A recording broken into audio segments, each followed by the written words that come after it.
Igor has finally arrived, and with it, I have thoughts. But first, I need to explain that I had to listen to the second time because I had to give myself a mulligan because I didn't properly listen to it. Tyler actually released a statement which gave his vision for how anybody should consume this album if they choose to do so.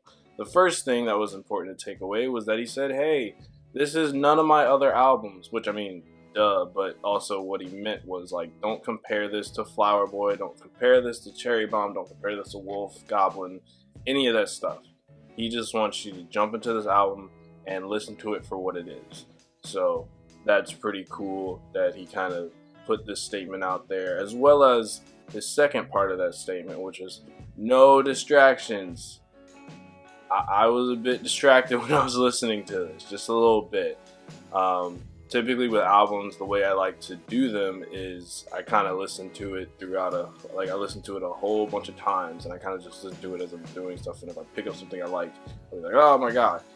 This kind of forces whatever person, whoever is doing whatever, to actually like focus and listen on it, so I understand why he said that, and I am definitely down for it. So I went and I sat down and listened to it again. It wasn't too long, it was like, I want to say like 30, 45-ish minutes, and then I kind of the only thing I did was like write down my thoughts as the songs were playing.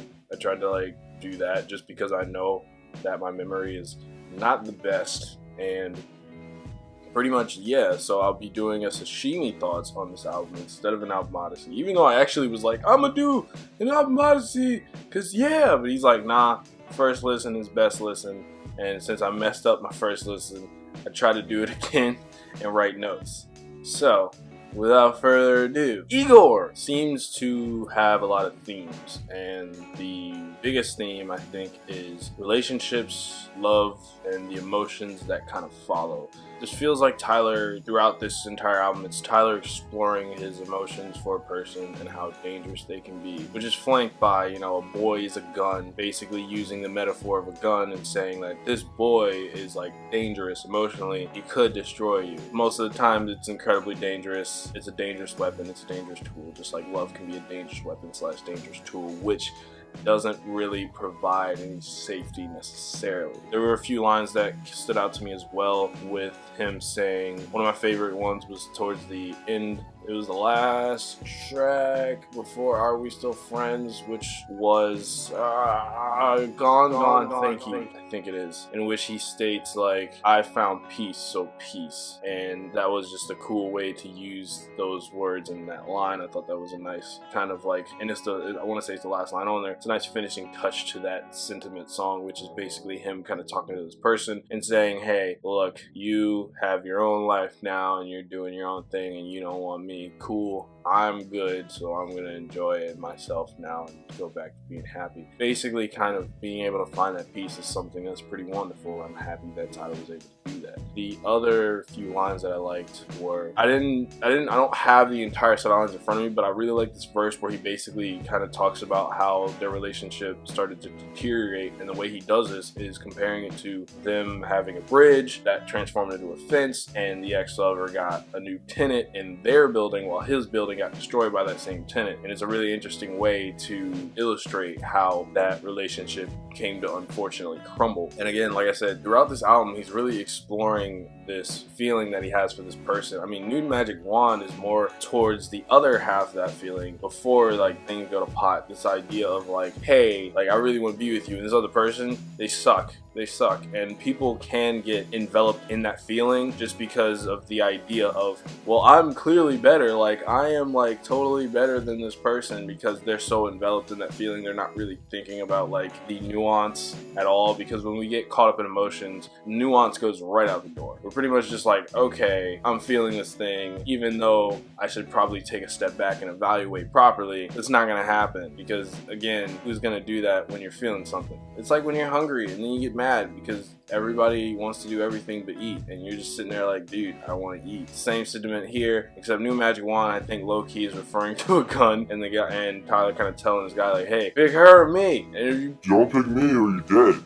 potentially. I don't know if it's that threatening though, but it does kind of have that vibe, because it's just like in my head I'm like, magic wand, but why is this magic wand so threatening? Like, and why Murder She Wrote at the very end? Like, why this? And that's when I was like, aha, I think.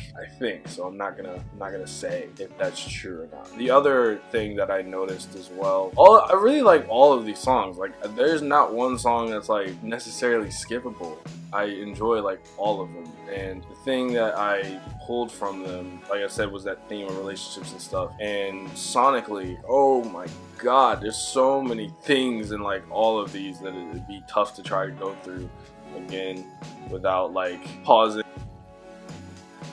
and listening each song. But this is the gist of what I have. There's like these moments where it seems like the song's gonna restart. Like the way he does it makes it sound like the song is literally has restarted, and that messed with my head the first time I listened to it. And now the first time I listen to it again, it messed with my head. And I'm like, wait. And then it'll shift into what is that outro. A lot of the second halves of these sound amazing. And there's a lot of beautiful angelic vocal melodies that come in and out. There's one part, there's like some parts that I really like. Like there's a moment in, I want to say it's Puppet, where the synths sound like an ambulance arriving, which sort of feeds into that idea, because Puppet is Tyler talking about, hey, I realize this sort of, I think I might be slightly codependent right now, and also I realize like I'm like doing everything to please you. I feel like you just literally have all control over me, and I'm not really, like, I feel like this is a 60-40 type of deal. You're just, you're not really doing much here. And that sort of feeds into that idea by saying like it's reaching a tipping point, which then leads into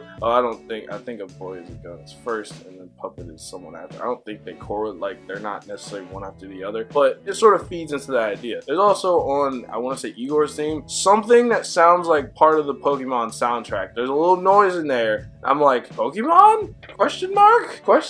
Like, I was just like, why do I hear freaking Pokemon right now? I mean, I'm not against it. It's just, it was interesting. Gone Thank You has probably one of my favorite shifts. Again, like I said, a lot of the second halves and shifts that are on here, at first I was calling them switch ups, but like they're not like in Travis Scott's Astro World where the switch ups were like the whole song just literally just did this. Instead, it's more like the song retains the same characteristics, but starts to shift into what'll either be the outro, or for Gone Thank You, the second half of the song.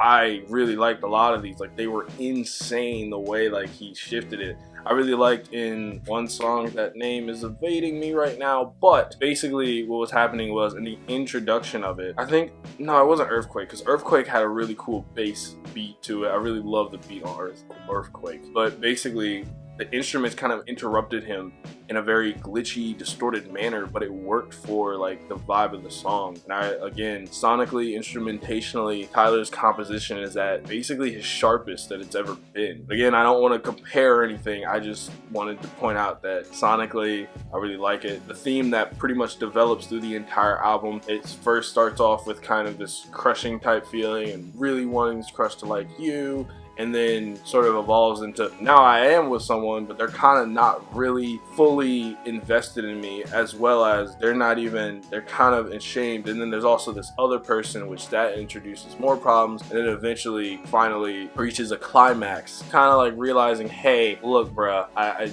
can't do this. I gotta be me. I gotta be me, and I gotta be able to enjoy myself as a human being. You're not letting me do that, so I'm gonna peace out, dog. I'm gonna peace out. And then finally, the resolution of Tyler kind of realizing like, alright, cool. Are we still homies though? Like, are we cool? Like, I know we just had like this whole complicated scenario of emotions and complex feelings, of which are incredibly hard to describe, but also cause complications in our lives. Are we good? Are we good?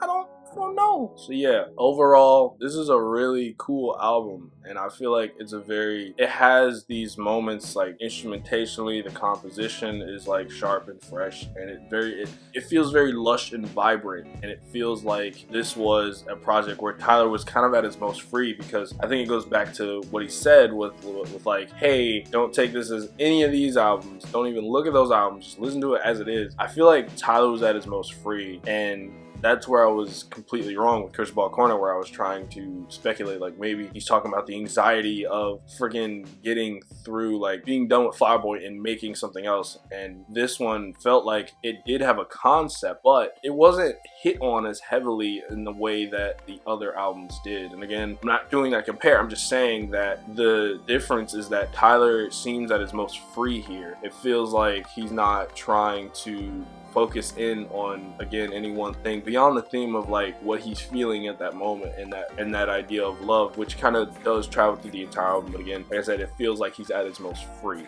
here. I really enjoyed this album. It's dope as hell, and thank you, Tyler, for IGOR. And I'm sorry I didn't listen to it right the first time. I wanted to respect your vision, so I went and listened to it again. Literally just sat here in this chair and listened to it again. So thank you. IGOR by Tyler, the creator. Well, this guy says, I don't have a love language. I just eat.